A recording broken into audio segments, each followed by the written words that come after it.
우리가 지금 이제 창세기를 보면서 야곱의 인생을 성경은 보여주고 있습니다. 야곱의 이름에서도 드러났듯이 야곱의 이름은 발뒤꿈치를 잡는 자, 쉽게 말하면 속이는 자고, 내가 원하는 것을 얻기 위해서 수단 방법을 가리지 않는 그것이 야곱의 인생을 통하여서 계속 보여지고 있죠. 그 속에서 이제 하나님이 어떻게 야곱을 만들어 가시는가를 성경은 우리에게 보여주고 있고, 그것을 통해서 이제 우리를 향한 하나님의 메시지, 마음이 전달되길 바랍니다. 오늘 말씀의 제목은 하나님의 지혜 그리스도입니다. 제가 최근 들어서 계속 강조하는 부분이기도 하고, 또 우리가 되게 이렇게 간과하는 부분이고, 그리스도 안에 모든 것이 다 들어있다라는 문장만 알고 있지 그게 어떤 의미인지에 대해서 우리가 놓치는 경우가 너무나도 많습니다. 하나님께서는 아브라함에게도 내가 너의 하나님이다, 이삭에게도 이삭의 하나님, 야곱에게도 야곱의 하나님 하면서 이제 나의 하나님이라는 말을 하나님께서는 쓰십니다. 나의 하나님이라는 것은 그냥 내 편이다 이 정도 차원이 아니라 이제 하나님이 어떤 분이신가, 또 하나님이 무엇을 목적하시는가를 알게 하시겠다는 겁니다. 나의 하나님이라는 것은 하나님과의 그런 관계를 얘기하는 겁니다. 하나님과의 인격적인 신뢰를 얘기하는 그 단어가 나의 하나님입니다. 내가 필요한 걸 채워주시고, 내가 열심히 간절히 기도했더니 그걸 응답해 주시는 신 중에 하나가 아니라 나의 하나님이랍니다. 여러분들에게 있어서 나의 하나님이십니까? 그냥 어머니라는 대명사와 나의 어머니는 아예 다른 내용입니다. 우리가 어머니 했을 때 그냥 떠오르는 것과 나의 어머니 했을 때는 그런 개인적인 체험들과 경험, 신뢰, 삶 속에서 그런 스토리들이 많이 있는 것이죠. 우리가 이번 주 강단 말씀에 누가복음 17장에서 10명의 나병 환자 이야기를 우리가 들었습니다. 그 10명의 나병 환자 스토리를 보면 성경은 항상 그렇듯이, 특별히 예수님의 그 공생의 기간 동안에는 모든 일화들이 다 구원의 스토리를 얘기하고 있습니다. 10명의 나병 환자를 예수님이 우연히 가시다가 만난 것이 아니라, 예수님이 예루살렘으로 가시는 길을 굳이 사마리아와 갈릴리 사이로 지나가시면서 이 10명의 나병 환자에게 찾아가셨습니다. 여러분도 잘 아시다시피 나병이라는 것 자체가 불치병이었고, 그때 당시에는 그것이 신께 저주를 받았다라는 어떤 증거로 여겨졌기 때문에 전염성이 없음에도 불구하고 그런 사람들은 그 사회에 같이 어울리지 못했죠. 여기서 말하는 나병이라는 것이 어떤 불치병 정도뿐만 아니라 그것이 이제 원죄 속에 있는 우리의 인생을 의미하기도 합니다. 저주와 재앙 가운데 내가 나병 걸리고 싶어서 걸린 게 아니죠. 태어나서 보니, 살다 보니 그렇게 걸린 거죠. 나도 내 인생이 이렇게 될 줄 몰랐습니다. 내 인생에 이런 고질적인 문제들, 나 딴에는 좋은 선택을 한다고 해서 결혼을 하고 가정을 이루고 여기까지 왔는데 돌아보니 후회만 남는 나의 인생. 그러나 이걸 다시 물을 수 없는 그런 인생 가운데 누가 찾아오십니까? 예수님께서 찾아오십니다. 나병 환자가 10명만 있었겠습니까? 근데 이 10명의 나병 환자에게는 그 풍문으로 들렸던 예수님이라는 사람이 병을 낫게 하시고, 그 예수라는 사람이 죽은 자도 살리시며, 그 예수라는 사람이 예언되었던 메시아라는 그 말에 뭐 깊은 그 신학적인 의미는 모르겠으나 저분이라면 내 인생의 문제를 해결해 줄 것 같은 거예요. 우린 그걸 은혜라고 합니다. 그래서 그 10명의 나병 환자가 예수님에게 소리를 지릅니다. 우리를 불쌍히 여겨 주시옵소서. 우리도 예수님을 처음 믿을 때 내가 죄인입니다라고 고백이 되죠. 여러분들이 무슨 범법 행위를 저질렀습니까? 내가 어떤 사람은 내가 정말 하늘 한 점 부끄럼 없이 살아온 사람도 정말 은혜가 임하면 내가 죄인이구나라고 고백하게 되어지는 것이죠. 심지어 예수님이 우리를 불쌍히 여겨달라고 했을 때 환부 어디 한번 보자, 아니면 거기에 안수 기도를 한다든지 그러지 않고 그냥 제사장한테 가서 검사 받아라 이렇게 얘기를 하죠. 그럼 그런 말에 아니 그래도 좀 뭐 안수 기도라도 좀 해주시죠. 어디가 아픈 줄 알고 그렇게 물어봤음직한도 한데 그 말씀에 순종하고 가다가 다 나아버리는 역사가 일어납니다. 여기에서는 이 10명의 나병 환자가 얼마나 뛰어난 믿음을 가졌는지에 대한 내용을 얘기하는 것이 아니라 그게 우리가 구원받은 내용과 같습니다. 우리는 그냥 우리 인생에 저주받은 그 인생이 이 저주가 어디서부터 시작됐는지 눈에 보이지 않는 것으로부터는 이해하지 못해서 눈에 보이는 것을 가지고 내 인생을 이제 해석하려고 들죠. 아무리 봐도 내가 남편을 잘못 만나서 그때 내가 먹었던 그 음식 때문에 내가 이렇게 된 건 아닌지, 내가 그때 그 불쌍한 사람들을 도와주지 않아서 그 저주가 내게 임한 것은 아닌지, 그렇게 내 인생을 곱씹어 보면서 그렇게 해본들 답은 없죠. 그런 인생 가운데 예수님이 찾아오셔서 구원해 주신 구원의 스토리입니다. 근데 재밌는 것은 그렇게 구원을 해주시고 끝이 나는 게 아니라 구원 그 이후의 내용이 더 우리에게 시사하는 바가 큽니다. 그렇게 해서 병이 나았으면 자기 삶으로 돌아가는 게 당연한 일이죠. 그렇지 않습니까? 여러분들이 예를 들어서 뭐 배가 아파서 내과에 가서 그 내과 의사 선생님을 만나서 그 병이 나았으면 당연히 집으로 돌아가고 내 삶으로 돌아가는 게 맞죠. 굳이 또 그 병원 근처에서 얼쩡거릴 이유가 전혀 없습니다. 당연히 집으로 돌아가야죠.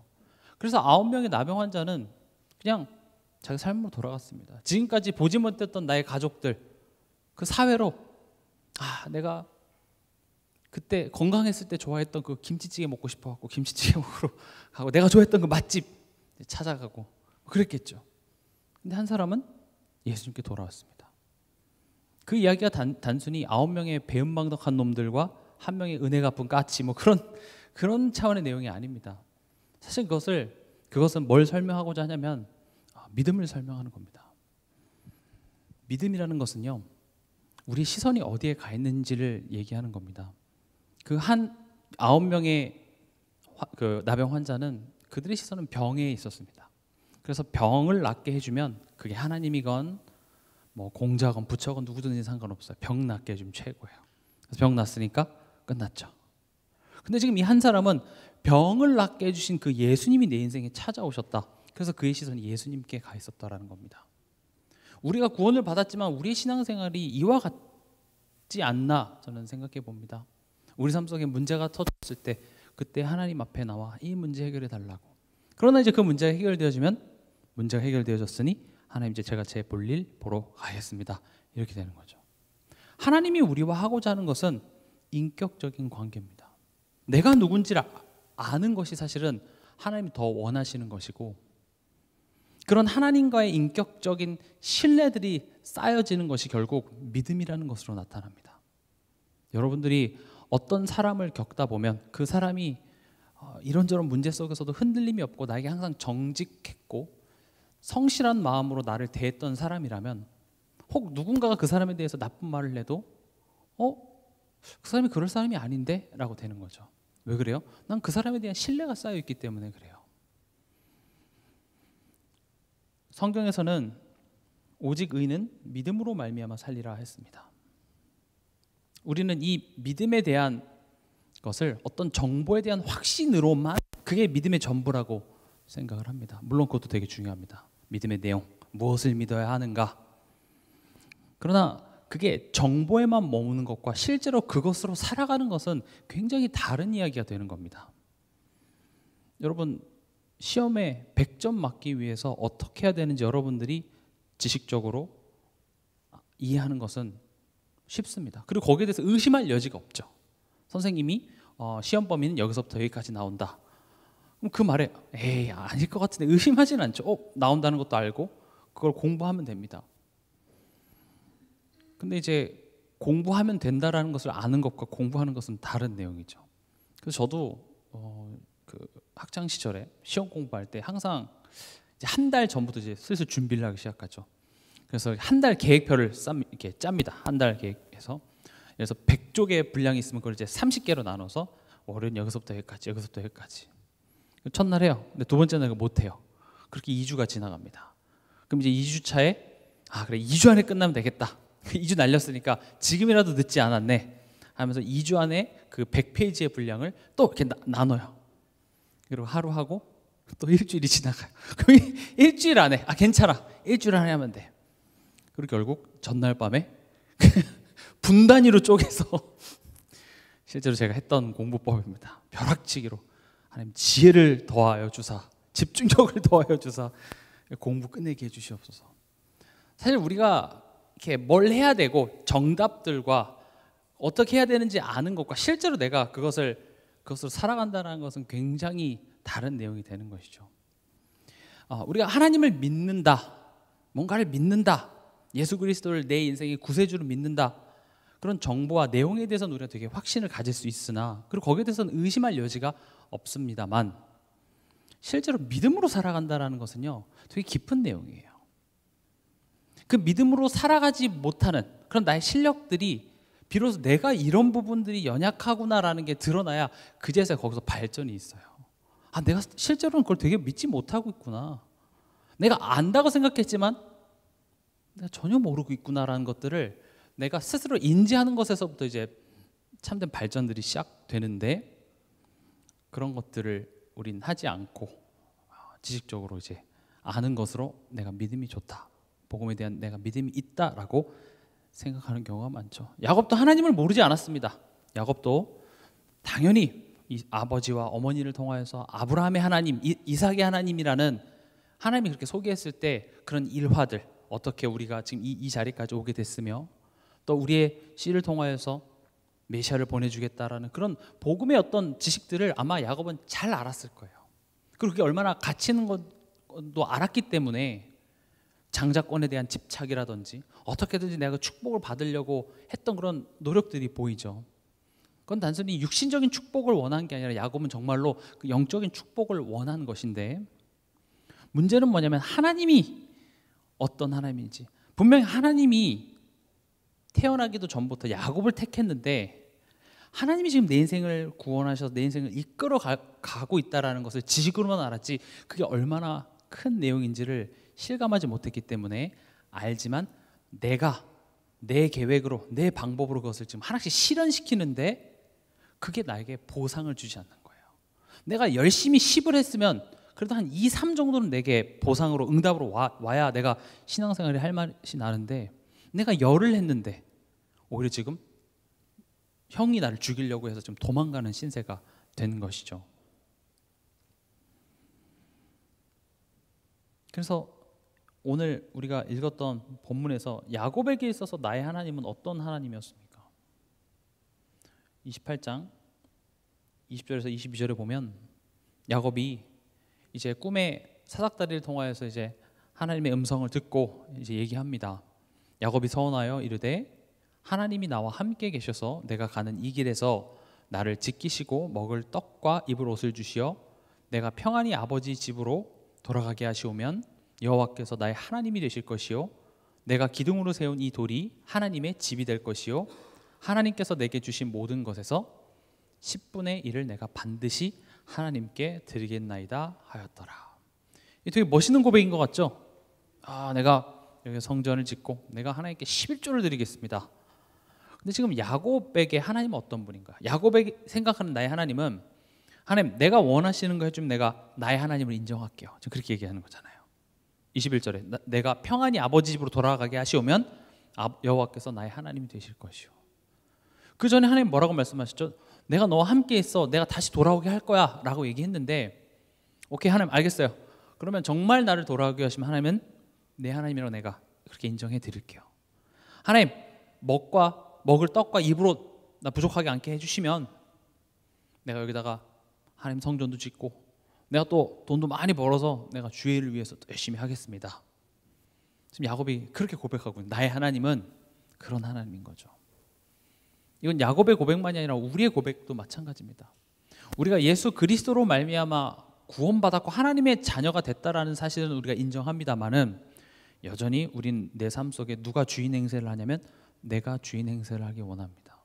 그래서 하나님한테 지금 협조를 구하죠. 하나님 좀 협조해 주십시오. 하나님 내가 지금 이거 필요하니까 도와주십시오. 도와주시면 나의 하나님을 인정해 드리겠습니다. 지금 이 병 문제 해결해 주시면 내가 좋은 하나님으로, 창조주 하나님을 내가 찬양해 드리겠습니다 라고 얘기하는 거죠. 지금 이 모습이 이번 주 강단 말씀에 나왔던 그 9명의 나병 환자와 똑같은 모습이고 우리의 모습이기도 합니다. 지금 이런 야곱의 모습을 지적하는 게 아니라 이게 우리의 모습이고, 그런 야곱을 하나님이 어떻게 치유하시고 만들어 가시는지 그 하나님의 지혜를 우리가 야곱의 일생을 통해서 보고자 하는 것이죠. 하나님께서는 이제 형이 야곱을 죽이려고 해서 야곱은 외삼촌 집으로 도망갑니다. 거기서 어떤 일이 벌어지나요? 세상으로 얘기하면 개고생을 합니다. 자기가 속였던 그 어찌 보면 나의 과거의 인생에 대한 인과응보라고 해야 되나요? 이제 엄청 속죠. 엄청 속는 일을 당하는 그런 고생 속에서 결국 하나님께서는 야곱을 훈련시키시죠. 세상은 헛수고라고 얘기하고 나는 고생했다고 생각하지만 오늘 저는 그것을 하나님의 지혜라고 표현하고 싶습니다. 우리 삶 속에 하나님의 지혜, 하나님의 능력, 하나님의 일하심이 우리의 삶 속에 지금 간섭하고 있다는 사실 여러분들이 인지하시기 바랍니다. 우린 단순히 지금 내 앞에 있는 병, 문제 해결해 주냐 안 해결해 주냐에 우리 모든 관심이 있지만 좋은 일도 때론 내가 이해할 수 없는 일조차도 허락하신 하나님께 우리의 시선이 가길 하나님께서는 원하십니다. 그래서 제가 이번 한 주간 동안 말씀 운동 현장 속에서 미션을 제가 드린 것들이 있어요. 어떤 미션이냐? 감사의 절대 망대가 제목이었죠. 감사의 절대 망대라는 것은 하나님께 대하여 감사하는 마음이 일일비하지 않는 거죠. 좋은 일 생겼다고 기뻐하고 안 좋은 일 생겼다고 원망하는 것이 아니라 흔들리지 않는 감사하는. 그러기 위해서는 그 감사의 대상이 하나님이어야 돼요. 그래서 제가 즐거운 일이 생기면 즐거워하세요. 감사하세요. 근데 그 즐거운 일에 감사하기보다는 즐거운 일을 허락하신 하나님께 감사하고, 또 힘든 일이 생기잖아요. 조금 나를 어렵게 하는 일이 생기잖아요. 그럼 그 어려운 일을 원인 제공한 사람을 내가 원망하지 말고 그것을 막아주실 수도 있음에도 불구하고 허락하신 하나님께 질문하라. 포인트는 하나님께 우리 시선이 가는 것이 중요하다. 그래서 제가 그 미션을 제가 이번 한 주간 동안 드렸습니다. 근데 오늘은 이제 그 내용에서 조금 더 깊게 들어가서 여기에 하나님의 지혜가 있다라는 겁니다. 하나님이 어떤 분이신가? 거기에 대한 전능하시고 위대하시고 은혜로우시고 자비로우시고 사랑이 많으시고 그런 수식어는 우리에게 별로 의미가 없게 들려요. 그 사람이 내 삶 속에서 나와 겪어보는 거죠. 그 사람과 한번 여행 가보세요. 그럼 그 사람이 어떤 사람인지 알아요. 그 사람과 조금 힘든 프로젝트를 같이 해보면 그 사람이 어떤 사람인 줄 알아요. 저는 군대에 있으면서 같이 이렇게 지냈던 그 군대 동기들이 정말 어떤 사람인지 제가 잘 압니다. 그래서 서로 군대에 나중에 결혼해서 그 결혼식장에 가면 군대에 있었던 얘기 일부러 신부한테 안 합니다. 왜냐면 그게 진짜 모습인데 그게 들키면 파혼 당할까 봐 얘기 안 해요. 과거 이야기들 얘기 안 해요. 유학 시절에 막 같이 겪었던 이야기 그냥 서로 잘 지켜주기로 합니다. 같이 생활해보고 같이 힘든 일 겪어보면 그 사람이 어떤 사람인지 알게 되죠. 하나님의 어떤 분이신지 안다면 우리 삶 속에 하나님이 어떻게 일하시는지를 알아야 되는데, 근데 우리가 뭐 어떻게 다 알 수 있겠습니까? 그래서 지금 야곱의 인생을 우리에게 보여주시고 그 가운데 하나님이 어떻게 일해 오셨는가를 통해서 하나님이 어떤 분이신지 하나님의 지혜를 찾고자 하는데, 고린도전서 1장 24절에 그리스도가 하나님의 지혜라고 얘기합니다. 너무 중요한 내용이라서 제가 이거 계속 반복하려고 하는데, 고린도전서 1장 24절에 오직 부르심을 받은 자들에게는 유대인이나 헬라인이나 그리스도는 하나님의 능력이요 하나님의 지혜니라. 그래서 그리스도가 하나님의 지혜래요. 그러니까 이제 우리가 그리스도가 하나님의 지혜고 그리스도 안에 우리 인생의 모든 문제의 해답이 들어있다고 하니까, 그럼 이제 우리가 어떤 오류를 범하게 되냐면 그리스도라는 단어를 세게 외치게 되는 거죠. 그리스도. 지금 여기서 어떤 오류가 있냐면, 하나님이 원하시는 것은 인격적인 관계를 맺고자 하는 거거든요. 다시 말하면 하나님의 지혜가 그리스도다 했을 때 내가 너를 어떻게 구했는지 봐봐. 거기에 나의 진정성도 들어있고 너에 대한 마음도 들어있고 내가 어떻게 너를 만들어 가려고 하는 나의 지혜와 능력이 거기 안에 들어있어를 얘기하고 싶은데, 우린 그 하나님이 어떻게 일하셨는지를 궁금해하기보다는 뭐든 좋으니까 그리스도 하면 이 문제가 해결되어지기를 바라는 거죠. 그래서 그리스도라는 단어가 주문같이 되어버렸어요. 예수 이름의 능력이 얼마나 높은지 예수 그리스도라고 주문처럼 외쳐도 흑암은 떠나갑니다. 그 정도로 능력 있는 이름이 맞습니다만, 그러나 거기에만 머물러 있다 보니까 예수 그리스도가 우리 인생의 모든 문제 해답이라는 말에 여러분 정말 아멘이 솔직히 되십니까? 아멘이 쉽게 안 되는 이유가 해봤거든요. 내 가정 안에서 나를 핍박하는 남편, 또 여러 가지 경제 문제, 뭐 육신의 문제 앞에서 내가 예수 그리스도 모든 문제 해결자 외쳐봤는데 그게 별 효력이 없는 걸 아니까, 성경은 그렇다고 하니까 성경이 틀릴 일은 없고, 근데 나는 인정이 안 되니까 쉽게 아멘이 잘 안 돼요. 그래서 옆 사람을 둘러보니까 저 사람은 이렇게 막 그 구원의 길도 막 여러 번 쓰고 하니까, 그래, 불신자 전도용 그 구원의 길, 왕, 제사장, 선지자 이런 것들을 여러 번 이렇게 반복하고 쓰고 외치고 하면 그게 어떻게 능력이 돼가지고 이렇게 나가는 걸로 착각을 해서 그런 걸 하죠. 다시 말씀드리지만 그렇게 구원의 길을 쓰기만 해도 능력이 나타나는 건 맞아요. 그 정도로 능력 있는 이름이 맞습니다만, 하나님이 우리에게 원하시는 것은 그 믿음의 성장이에요. 그렇게 무조건적으로 그냥 주문처럼 하나님이 누구신지 뭐 그건 필요 없고, 누가 됐던 간에 이 병 낫게 해주세요. 내가 그리스도 외쳐드릴게요. 내가 뭐 구원의 길 내가 1000번 쓸 테니까 하나님 내 문제 해결해 주세요. 지금 그렇게만 돼가고 있다고요. 그래서 지금 이렇게 풀어서 말씀드리는 거예요. 그리스도는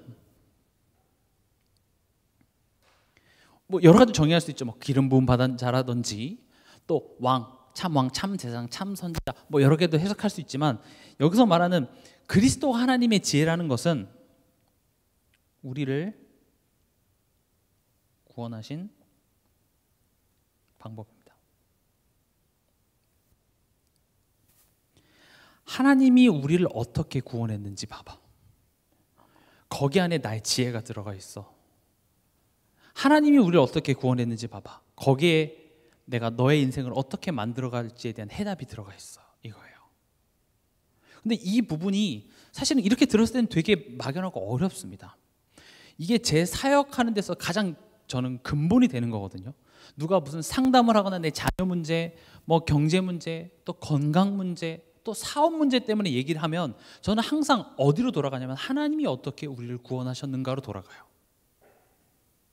내 마음속에 이게 될까 두려움이 오면 그 사람이 지금 깊은 내용을 이해하지도 못할 때는 하나님의 마음부터 전달합니다. 하나님이 우리를 구원하신 것만 봐도 우리가 훌륭해서, 우리가 믿음이 좋아서, 우리가 어떤 결단을 해서가 아니라 너희가 아직 죄인 되었을 때 하나님이 우리를 사랑하시기로 작정하셨어요. 하나님의 성품을 보세요. 하나님은 그냥 대충 우리가 하는 거 봐서 역사하시는 하나님이 아니라 구원을 계획하고 작정하셔서 이루시는 하나님입니다.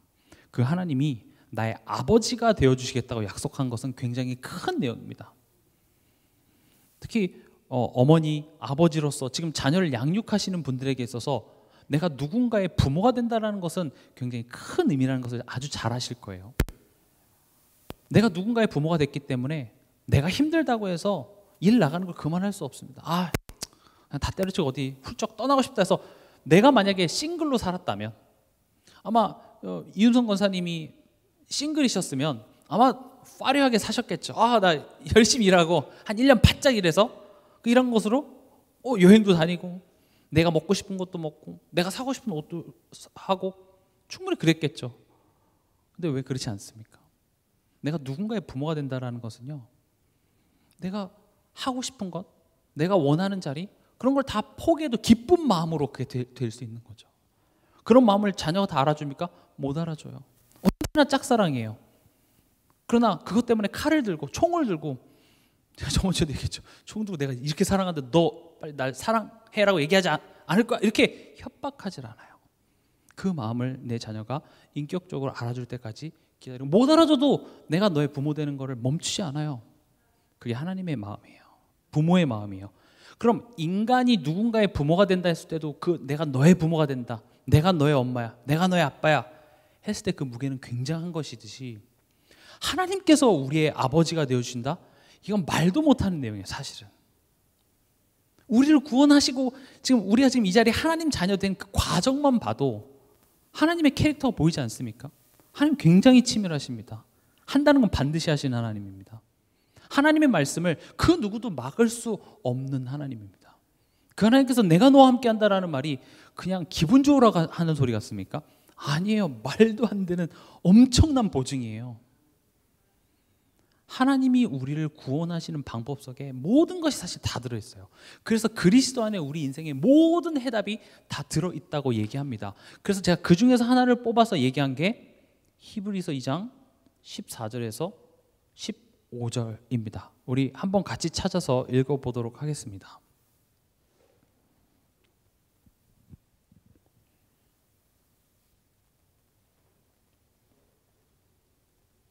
히브리서 2장 14절에서 15절 같이 읽겠습니다.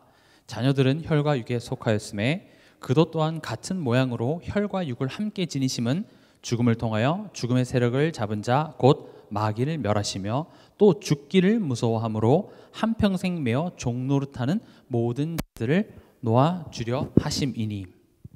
보세요. 하나님의 지혜가 뭐라고요? 그리스도래요. 그럼 그리스도가 뭐라 그랬죠? 우리를 구원하신 방법이에요. 그럼 하나님이 어떻게 구원하셨냐? 죽음을 통하여요. 죽음을 통하여 뭘 하신 거예요? 죽음의 권세 잡은 자 마귀를 멸했고요. 죽음을 통하여 이 두려움에서 해방시키셨대요.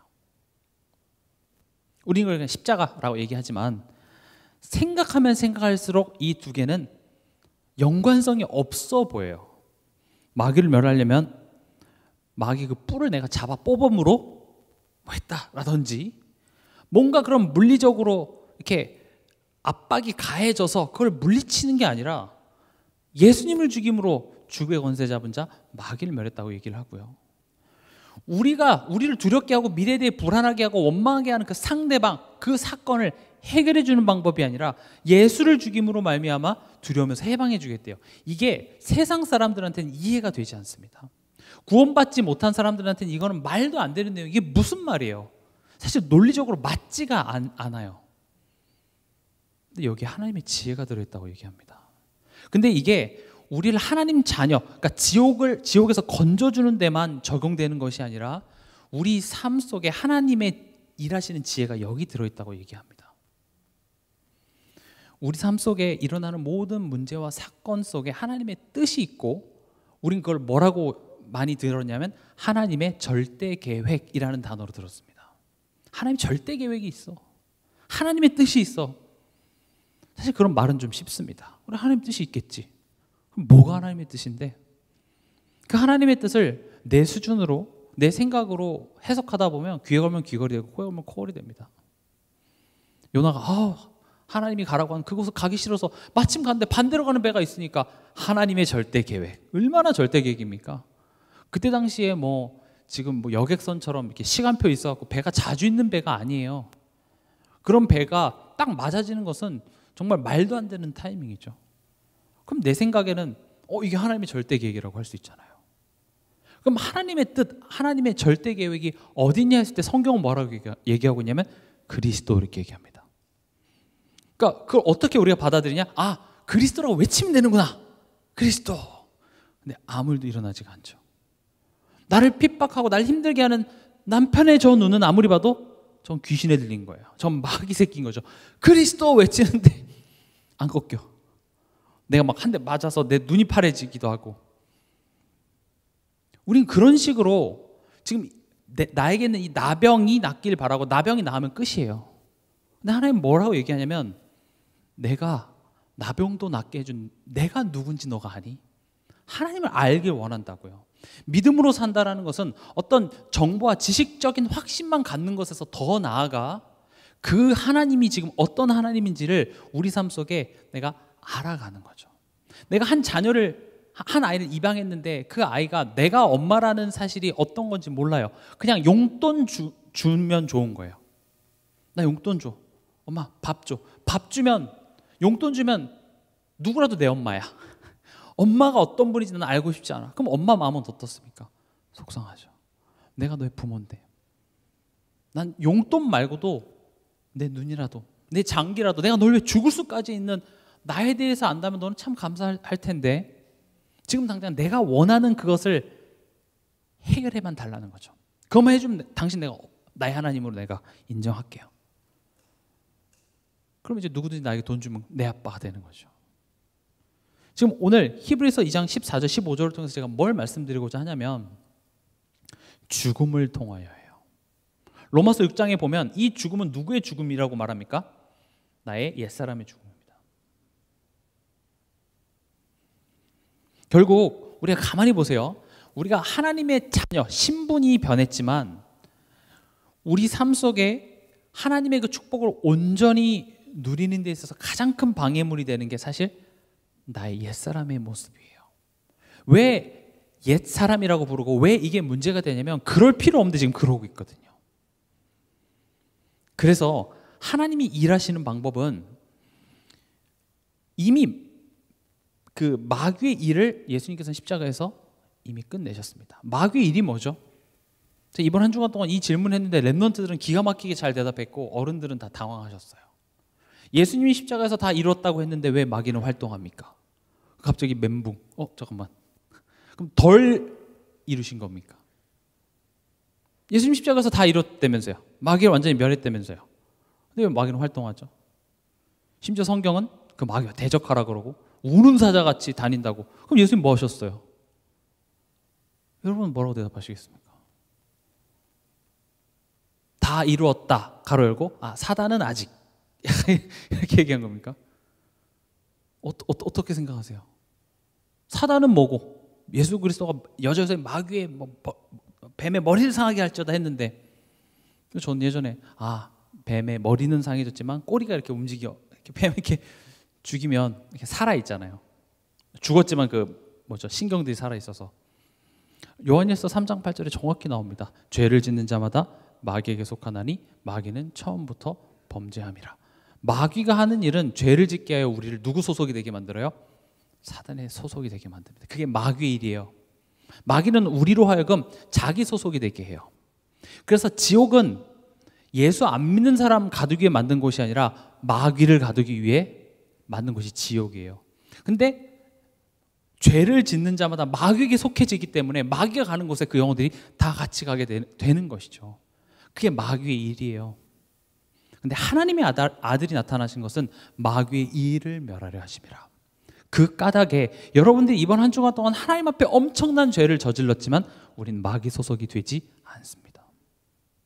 제가 말하는 죄라는 것이 대단한 그런 윤리적이고 도덕적 잘못 그거 얘기하는 차원이 아니라 염려, 불신앙, 걱정 다 하나님 못 믿겠다는 내용인데 그 죄를 사단에게 속아서 지을 때마다 우린 마귀의 소속이 돼야 되는데 하나님의 아들이 나타나신 것은 마귀의 일을 멸하려 하심이라. 그 예수 그리스도를 힘입어 우리를 하나님의 사랑에서 끊을 자가 없어진 것입니다. 우리는 매번 죄를 짓지만 눈보다 희다라고 할 수 있는 그 보혈의 능력이 예수 그리스도께서 십자가에서 마귀의 일을 멸하셨기 때문에 그것을 힘입음으로 말미암아 우리는 하나님의 사랑 안에 있다.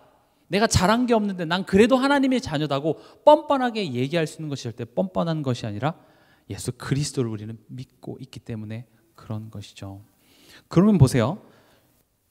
죽음을 통하여 죽음의 것을 잡은 자 마귀를 멸하신 그 하나님의 죄가 우리 삶 속에 어떤 식으로 나타나는 거죠. 그럼 마귀의 일은 이미 멸해졌어요. 이미 마귀는 결국 하나님의 시간표에 영원한 지옥에 들어가게 될 것인데 왜 활동하게 내버려 두냐는 거죠.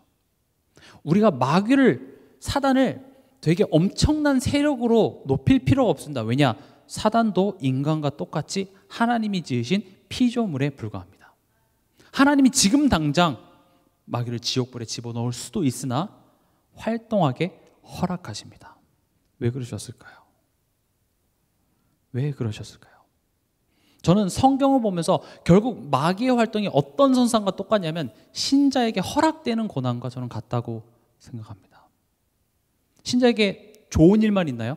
때론 고난, 어려움이 허락됩니다. 오히려 이 사단의 활동을 통하여서 뭘 드러내시냐면 지금 죽음을 통하여 마귀를 결박하셨듯이 이 마귀 활동과 우리의 우리의 연약함들 하나님께서는 드러내시더라는 거죠.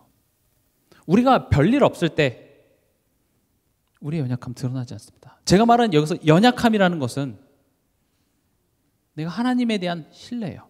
내가 머리로는 알지만 실제로 그걸 믿지 못하는 나의 믿음의 연약함들을 제가 얘기하는 겁니다. 여러분들 그냥 평상시에 별 문제 없었을 때는 어때요?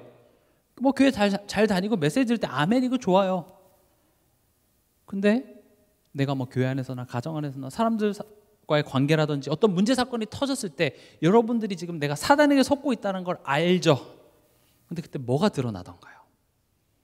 그때 내 본 모습이 드러나기 시작해요. 그 사람 막 화가 나죠.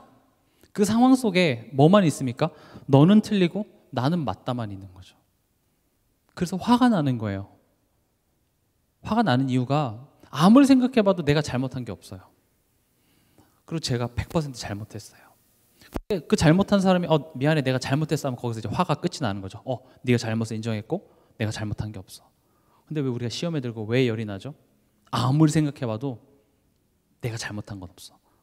근데 제가 적반하장으로 지가 잘한 것처럼 막 얘기하니까 내가 화가 나는 거죠. 지금 내가 분석하는 이 상황이 맞을지 모르겠습니다만 분명한 건 내가 그렇게 저 사람이 100% 틀렸고 내가 100% 맞았는데 그래서 나는 예배할 수가 없어요. 그래서 나는 말씀이 들리지가 않아요. 그래서 나는 기도할 수 없어요. 이상하죠? 그걸 어부질이라고 합니다. 결국 사단만 이겨요. 근데 실제로 사단이 이기는 것이 아니라 그런 상황을 통해서 뭐가 드러나냐면 나의 약점들이 드러나요. 연약함이 드러나요. 하나님께서는 그런 상황을 통하여서 내가 일하는 방법은 그리스도다. 다시 말하면 죽음을 통하여 죽음의 권세 잡은 자 마귀를 말한대요. 다시 말하면 우리 삶 속에 우리를 속이는 마귀의 활동들을 통하여서 어찌 보면 우리의 연약함들이 드러날 때 거기에 그리스도의 생명의 빛으로 우리를 치유하겠다는 겁니다. 그게 드러나야 돼요. 실력 있는 코치 밑에서 그 코치가 너가 이게 부족해 저게 부족해 라고 지적하는 것은 감사해야 될 일이죠. 왜 지가 뭐라고 나를 지적해 라고 하는 것은 발전이 없어요. 코치가 나를 고쳐줄 수 있는 그 코치가 나의 약점들을 지적하면 그럼 도와주세요 이렇게 나와야 발전이 있는 거죠.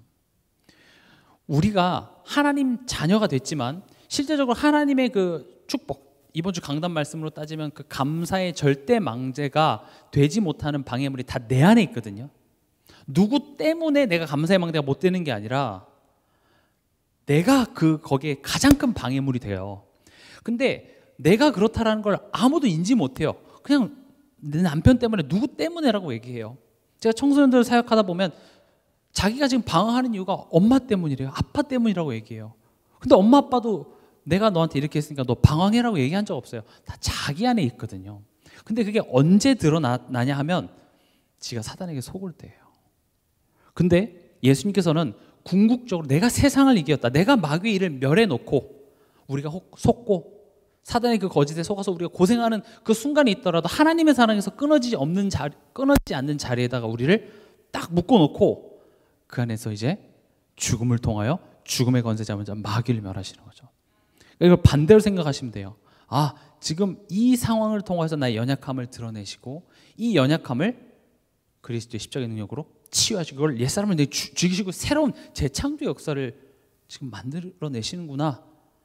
그래서 내가 죽잖아요. 여기서 내가 죽는다는 것은 내 탓이야, 내 잘못이야 이런 이야기가 아니라 나의 선입견, 나의 감정, 나의 틀, 하나님 없이 만들었던 나의 과거의 상처들이 그때는 막 죽을 것 같아요. 막 이거 뭐 해결 안 해줘서는 진짜 막 죽을 것 같은데 막상 그 디데이가 다가오고 지나고 보니 별거 아니었어요.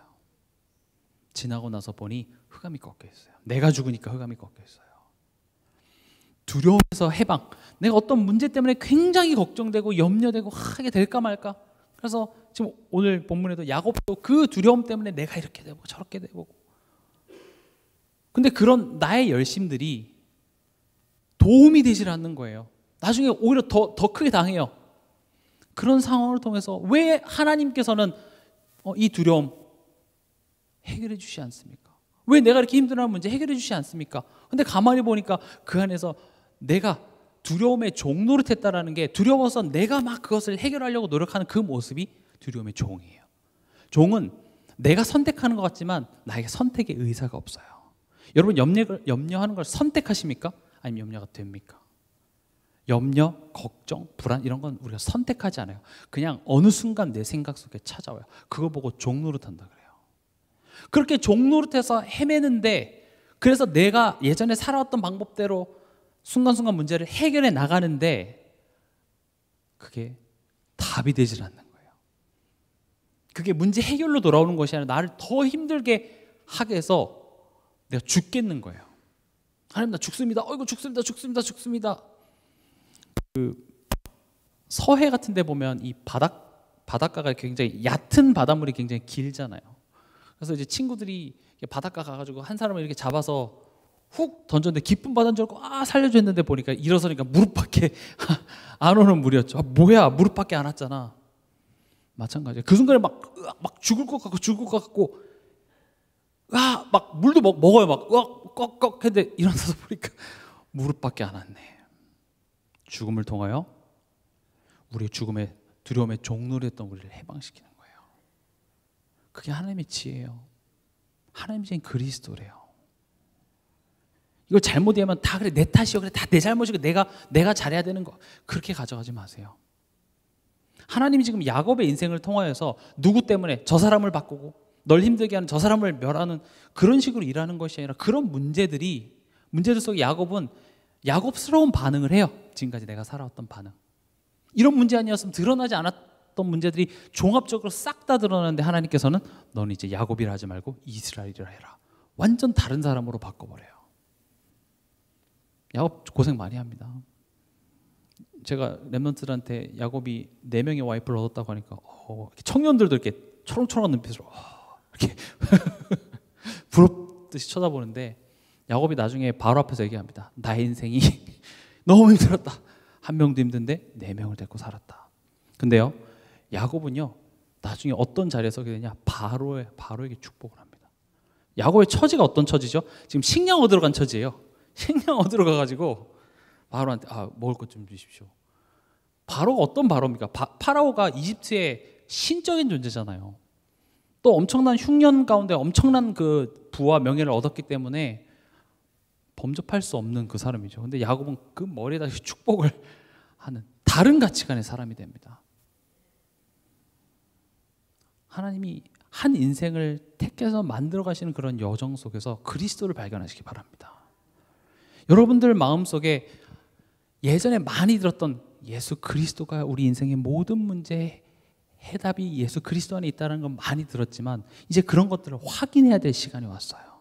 말로만 주문으로만 얘기하는 것이 아니라 그리스도라는 이 지혜 속에 하나님의 엄청난 것들이 들어있구나. 내 자녀 문제, 내 건강 문제, 경제 문제, 모든 문제 속에 하나님의 지혜를 우리가 확인하면서 우리는 하나님을 더 알아가게 되는 거죠. 여호와를 기뻐하는 것이 우리의 힘이라고 말했습니다. 그냥 감사해, 일단 감사하면 뭐라도 돼, 그것도 맞습니다. 그러나 하나님이 정말 어떤 분이신지를 그리스도를 통하여서 우리가 알아가면 알아갈수록 일희일비하지 않는 감사의 절대 망대가 되는 겁니다. 절대 망대라는 것은 흔들리지 않는 거예요. 바울과 실라가 감옥에 들어가도 감사의 절대 망대가 됐습니다. 나에게 힘든 상황을 줬다고 불평하는 것이 아니라 그 하나님으로 말미암아 기뻐할 수 있습니다. 그래서 항상 기뻐하라, 쉬지 말고 기도하라, 범사에 감사하라. 이것이 그리스도 예수 안에 있는 너희를 향하신 하나님의 뜻이라고 얘기를 하는데 우린 기뻐할 일을 달라고 하고 감사할 일을 달라고 얘기하는데 나로 말미암아 기쁘지 않니? 기쁘죠. 근데 그거 말고 조금 더. 제가 이번 한 주간에 어떤 현장에서는 결국 성경이 강조하는 것은 뭐냐? 예수 좋냐? 이 질문하는 거라고 얘기했어요. 야, 예수 좋아? 여러분 예수 좋습니까? 왜 아멘? 예수님 좋습니까? 아멘이 막 좋죠. 근데 집에 돌아가면 어때요? 좋죠. 근데요 이게 되는 거죠. 좋긴 좋아요. 근데 그다음에 이제 뒤에 뭐가 말 붙죠. 그러니까 성경은 하나님 뭘 자꾸 설명하냐면 야, 예수가 얼마나 좋냐면 그걸 자꾸 설명하는 거예요. 심지어 지금 너가 마주하고는 그것도 야, 지나고 보면 다 이게 이렇게 연결이 되는데 그걸 몰라서 뭐 어쩌겠어요. 부모들이 고3 수험생들한테 뭐라고 얘기해 주겠습니까? 지금 조금만 열심히 해 밖에 할 수가 없죠. 힘들어해도 야, 너 지금 이때만 잘하면은 너 인생이 얼마나 달라질 줄 알아? 왜냐? 겪어봤기 때문에 알잖아요. 고등학교 1, 2, 3학년 그 3년을 어떻게 보내냐에 따라서 너의 인생에 참 많은 것들이 바뀌어질 수 있는 귀한 시간인 걸 알기 때문에 부모는 그 시간을 견뎌라, 힘내라, 뭐 맛있는 것도 사주고 뭐 별의별 걸 다 하면서 그걸 버티게 만들죠. 그러나 대신 해주지 않습니다. 그것을 안 가게 하지 않죠. 하나님도 마찬가지입니다. 하나님은 지금 여러분들이 허락하신 그런 환경, 사람, 사건, 그것을 통해서 반드시 여러분들의 믿음의 성장을 이뤄내십니다. 여기서 믿음의 성장은 맹목적으로 모든 것이 될 거라고 외치는 차원이 아니라 하나님에 대한 인격적인 신뢰가 쌓여지는 것을 저는 말합니다. 아, 하나님이 이렇게 합력해서 선을 이루시는구나. 그땐 내가 엄청나게 불평했었는데, 그땐 내가 엄청나게 원망했었는데, 아, 하나님이 이렇게 일하시는구나. 그리스도를 통해서 하나님이 일하시는 것들을 내가 발견하면서, 아, 그리스도 안에 있는 지혜와 지식과 보화가 감춰져 있느니라, 이 말의 의미를 알게 되는 거죠. 천국은 마치 밭에 감추인 보화를 알아 내 모든 것을 사서 그 밭을 샀다라고 얘기하는 거죠. 우리가 그 그리스도를 통하여서 하나님이 어떤 분인지 알아가는 것, 그걸 류 목사님은 성삼위 하나님 이렇게 얘기합니다. 성삼위 하나님이라는 게 우리를 창조하신 성부 하나님, 또 이 땅 육신을 입고 오셔서 우리를 구원하신 하나님, 또 성령 우리와 함께하사 증인되게 해주신 하나님, 그걸 줄줄줄 외우는 것이 아니라 하나님이 우리를 구원하신 그 방법을 통해서 우리 삶 속에 일하시는 그 하나님을 우리가 체험하는 것을 보고 성삼위 하나님이라고 합니다. 그러니까 이거는 그냥 무조건적인 주문과 기도문을 외우는 차원보다 되게 깊은 내용들이에요. 그러나 그렇게 기도문을 만들어서 외우기만 해도 능력이 나타나는 엄청난 거죠. 그렇게만 해도 능력이 나타나는데 우리가 정말 그것을 인격적으로 이해하고 내 삶 속에서 알아가서 그 하나님에 대한 신뢰가 쌓이면은 정말 말도 못하는 능력들과 역사들이 우리 삶 속에 나타날 줄 믿습니다.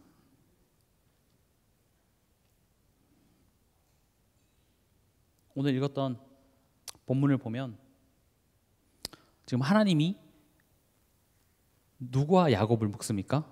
라반입니다. 라반은 외삼촌이죠.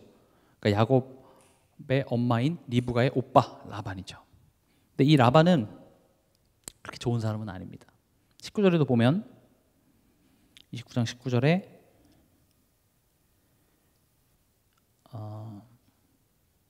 라반이 이르되 그를 내게 주는 것이 타인에게 주는 것보다 나으니 나와 함께 있으라, 이렇게 얘기합니다.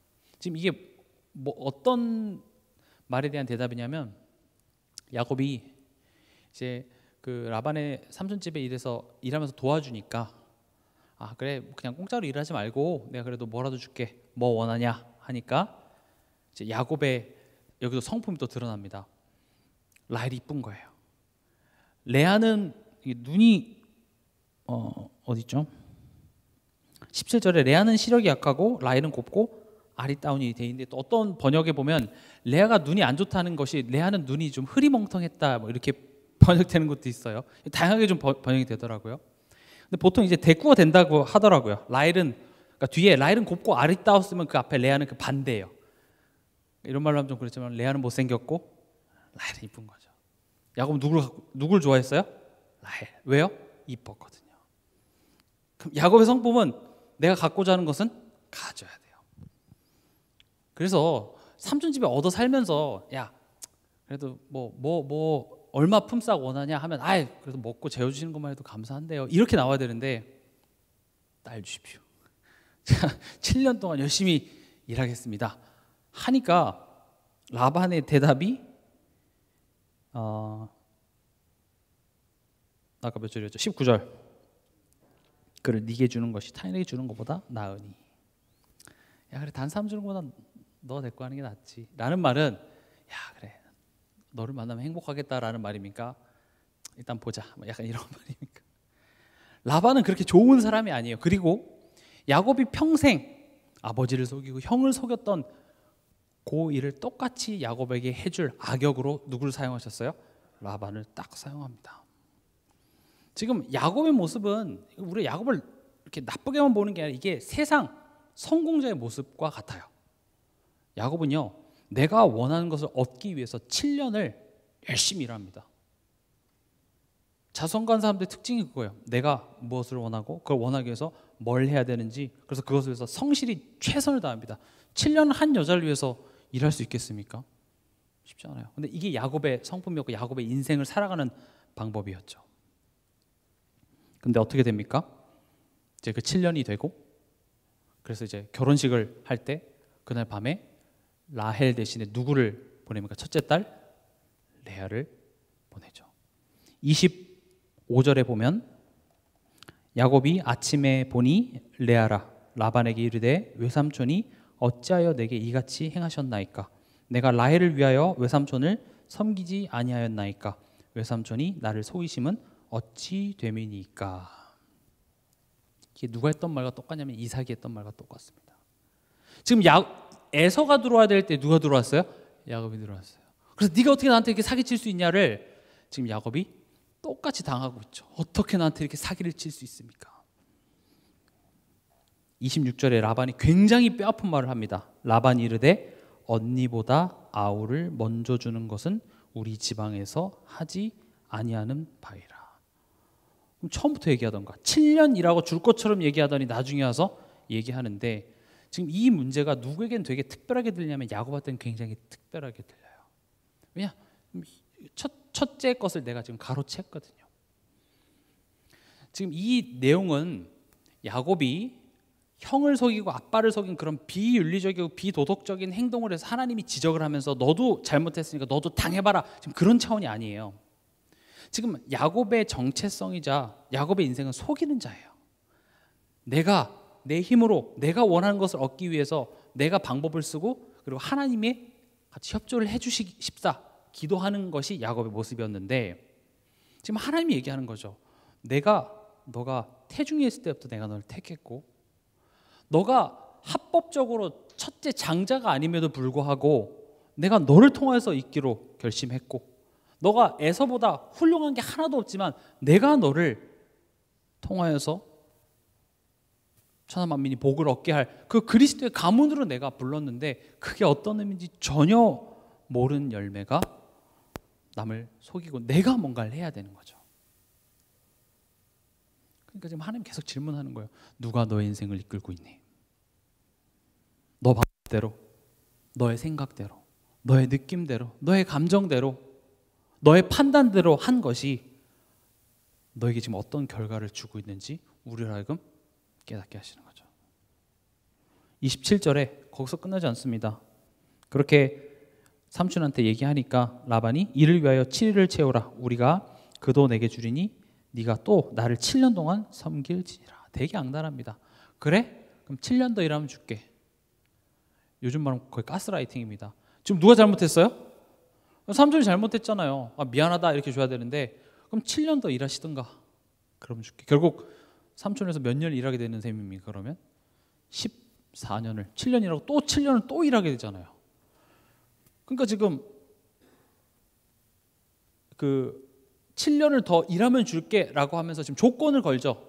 지금 이 조건을 거는 거 누구한테 했던 거예요? 야곱이 자기 형 에사한테 했거든요. 내가 팥죽 줄 테니까 그럼 형은 넘겨. 조건부로. 또 우리가 아까 서론에 얘기했던 것처럼 하나님한테 했던 서원도 똑같아요. 하나님이 나를 무사하게 여기 다시 돌아오게 하시면 내가 나의 하나님으로 인정할게요. 내 먹을 것과 입을 것 챙겨주시면 내가 성전도 드리고, 하나님 나 축복해 주시면 그 중에 내가 10분의 1은 내가 기꺼이 하나님께 내가 축복하겠습니다. 지금 이게 야곱이에요. 근데 이게 우리 모습이기도 해요. 이게 9 나병 환자의 모습이라고요.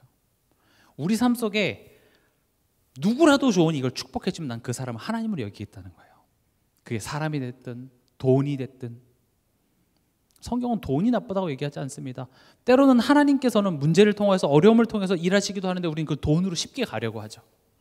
사람의 도움을 받아서 그걸 쉽게만 가려고 합니다. 때로는 그 문제 속에 속을 지나가면서 하나님의 뜻과 하나님이 왜 이런 일을 허락하셨는지 내가 기도하고 말씀을 붙잡는 그 과정 속에 굉장한 것들이 들어있는데, 그런 것들은 하기 싫은 거예요. 빨리 그냥 돈으로 때우고 싶고 그냥 도망가고 싶고. 하나님이 원하시는 것은 믿음으로 살아가길 원합니다. 믿음으로 살아간다는 것은 여러 모양으로 설명될 수 있겠지만, 오늘 이 본문의 흐름으로 설명을 하면 믿음으로 살아간다는 것은 지금 너의 인생을 구원하시고 너의 인생을 인도하시는 하나님께 우리의 시선이 가길 원하는 거죠. 그 하나님이 어떻게 일하시는지를 우리가 삶 속에서 겪고 체험해서 그 하나님에 대한 신뢰가 쌓이길 바라는 겁니다. 그때 어떤 축복을 누릴 수 있다고요? 감사의 절대 망대의 축복을 누릴 수 있다는 겁니다. 에베소서 3장 10절에 보면 이는 이제 교회로 말미암아 하늘에 있는 통치자들과 권세들에게 하나님의 각종 지혜를 알게 하려 하심이니. 하나님의 지혜를 무엇을 통해서 알게 하냐? 교회래요. 교회로 말미암아 하나님의 지혜를. 다시 말씀드리면 하나님의 지혜가 뭐라고요? 그리스도예요. 우리가 지식적으로 이제 제가 또 설명해드려서 그거구나. 내 삶 속에 이런 문제와 사건들을 통해서 나의 연약함을 치유하시고 나의 옛것들을 하나님께서는 드러내시기 위해서 하나님이 일하시는 방법이구나는 알았지만 그것을 우리로 하여금 적용시키는 방법이 교회로 말미암아요. 그 교회가 내 인생 속의 사람과 사건이 될 수 있습니다. 오늘 야곱이 외삼촌 집에서 겪었던 일들인 거죠. 이 교회를 통하여서 하나님께서는 그리스도 안에 있는 지혜와 지식과 보아 감춰져 있는 그 가치를 깨닫게 하십니다. 여러분들이 이제 그리스도 안에 지혜, 지식, 보아 감춰 있다라는 말이 어떤 의미인지 조금 다르게 봐주길 바랍니다. 그냥 내가 그걸 믿고 따라가면 그냥 어찌어찌해서 좋은 일이 생기겠지. 절대 그렇게 하지 않습니다. 하나님은 우리에게 인격적인 방법으로 우리의 이성에 호소하십니다. 물론 우리의 감정에 동감하시나 하나님은 우리로 하여금 하나님을 알고 인격적으로 하나님을 신뢰하는 그 과정들을 회복하시기 원합니다. 그게 원래 하나님이 인간을 지으신 목적이기 때문에 더더욱 그렇죠. 그래서 이런 사랑과 사건을 통하여서 때로는 우리가 선택한 것이 얼마나 어리석은 선택인지를 알게 하시는 것, 거기에 하나님의 더 큰 지혜가 들어있습니다. 그래서 우리가 탕자의 비유를 보면 이해 안 되는 한 가지 내용이 있죠. 자녀가, 그것도 둘째 아들이 와서 부모의 재산을 미리 땡겨달라고 해서 갑니다. 한국 부모는 쓸데없는 소리 하지 마. 아예 그런 일이 벌어지지가 않죠. 빨리 가서 발 닦고 자. 어디 쓸데없는 소리를 하고 있어가 되는데 이상하게 그 아버지는 자녀에게 줍니다. 왜냐? 못 가게 하는 게 중요한 것이 아니라 결국 아버지를 떠나면 내 삶 속에 행복이 없다는 것을 깨닫는 사람이 되게 만드는 게 더 중요하다고 생각했기 때문에 그렇습니다. 출애굽을 시켜서 바로 가나안 땅에 하나님께서는 빠르게 보낼 수도 있는데 왜 40년의 광야를 허락하셨냐면 가나안 땅이라는 지역에 가는 게 중요한 것이 아니라 그 의미를 아는 사람이 되는 게 더 중요하기 때문에 그렇습니다. 못 가게 하는 게 중요한 게 아니에요. 땅끝까지 내 증인이 되리라 했을 때 땅끝까지 가는 게 중요한 것이 아니라 모든 민족을 품을 수 있는 한 사람으로 만드시는 여정이 사도행전을 통해서 그대로 나타나요. 그래서 환란을 통하여서 유대인에게만 전하는 사람들의 그릇을 모든 사람을 다 수용할 수 있는 사람으로 만들기 위해서 하필이면 예수 핍박하는, 제일 핍박하는 데 앞장섰던 바울을 사도로 만들어버려요. 그건 참 선입견이 벌어지지 않는데 그걸 통해서 땅끝까지 가는 게 포인트가 아니라 모든 사람을 수용할 수 있는 실력자로 만들더라는 거죠. 탕자의 비유는 아버지를 못 떠나게 집에 문도 걸어 잠그고 비밀번호도 바꿔버려가지고 못 나가 이게 아니라 나갈지라도 고생을 할지라도 돼지나 먹는 그 지엄나무 열매를 먹더라도 고생이 좀 필요하더라도 아버지와 함께 있는 것이 참된 행복이라는 것을 깨닫는다면 나는 그것 또한 허락하겠다고 얘기를 하고 있죠. 그래서 그걸 깨닫고 아버지께로 돌아오는데 아버지는 꾸짖지 않고 환영합니다. 근데 그 옆에 있던 형이 뭐라고 합니까? 나를 위해서 염소 새끼 한 마리 안 주다니. 그러니까 우리 신앙은 다 염소 새끼 달라는 거예요. 나를 위해서 파티해줘요 이거 얘기하는 거죠. 그러니까 아빠가 뭐라 그래요? 야, 내게 다 네 거잖아. 지금 누군 배웠고 누군 못 배웠어요? 탕자는 그렇게 해서라도 배웠어요. 형은 내가 신앙생활 잘하고 뭐 안 하는 것 같지만 사실 전혀 못 배우고 있는 거예요. 지금 하나님이 우리 인생을 어떻게 만들어 가시는지 보면 한국적인 마인드로 실수 안 하고 잘못 안 하고 고생 안 하는 게 장땡이 아니라 고생을 하더라도 그런 한 사람으로 실력이 되어지고 하나님에 대해서 무조건적으로 그냥 될 것이다 이렇게 믿는 것이 아니라 인격적으로 우리가 깊어지고 알아가고 그런 한 실력 가진 사람으로 하나님 우리를 만들어 가시길 원한다는 겁니다.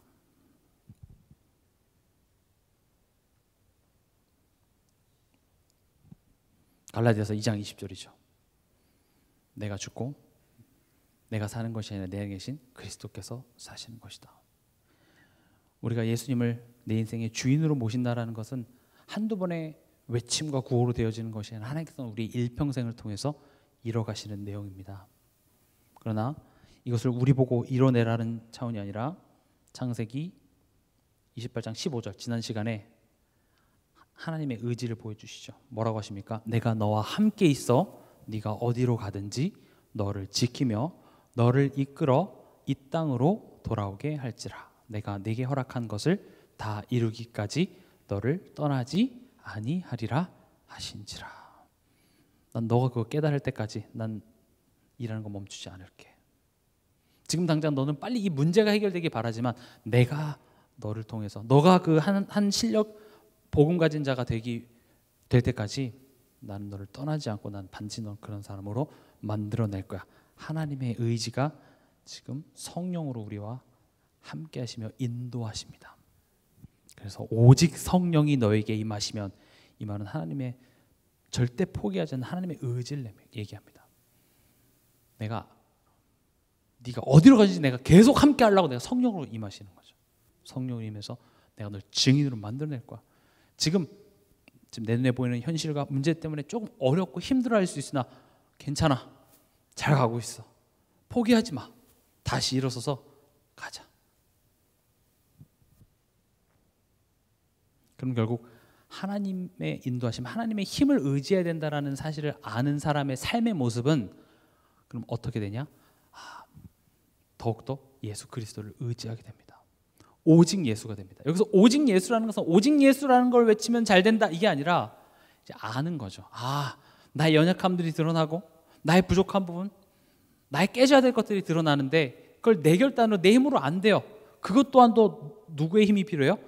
그리스도의 힘이 필요하죠. 예수 그리스도의 그 권능이 필요한 거예요.